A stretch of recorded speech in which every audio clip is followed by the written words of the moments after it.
అర్ధివాండ్రకు నీక హాని చేయుట కంటే తెంపుతో వసనాభి తినుట మేలు.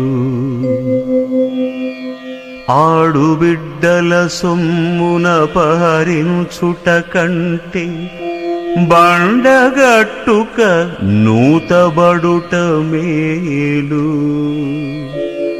పరుల కాంతల బట్టి బల్మిగూడుట కంటే బడబాగ్ని కీలలబడుట మేలు. బ్రతుకజాలక దొంగ పనులు చేయుట కంటే కొంగుతో ముష్టెత్తుకొనుట మేలు. జలజదళ నేత్ర నీ భక్త జనుల తోడ జగడమాడుట కంటెను సావు మేలు. భూషణ వికాస శ్రీధర్మపుర నివాస